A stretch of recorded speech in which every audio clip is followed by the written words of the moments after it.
Mnafahamu pale jengo la mama na mtoto ilikuwa linaendelea kujengwa, limeshakamilika. Sasa hivi yale majengo yaliyokuwa ya wagonjwa wa nje yalikuwa hayako katika usimati wa wilaya yetu ya Kyela. Serikali ya Dr. Samia imetoa bilioni 1.2 ndani ya siku 100 zimeishaingia na tayari mchakato unaendelea ili tuendelee na ujenzi wa hospitali yetu.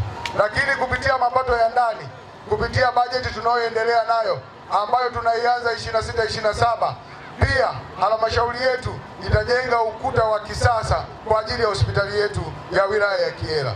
Kwa hiyo pale hospitali ya wilaya ya Kyela patakuwa pamependeza. Lakini pia serikali ya Dr. Samia imetoa shilingi milioni 224 kwa ajili ya ujenzi wa kituo cha afya Busale ndani ya siku 100. Hivyo kwa niaba ya wanakyela naishukuru serikali ya Dr. Samia, imefanya jambo kubwa ndani ya wilaya yetu ya Kyela.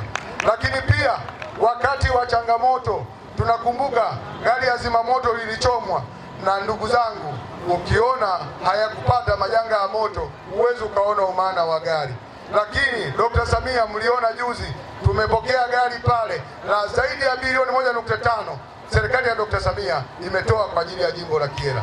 Hivyo naishukuru serikali kwa kupitia michango hiyo na mambo mbalimbali ambayo imeendelea kutoa kwa wilaya ya Kyela.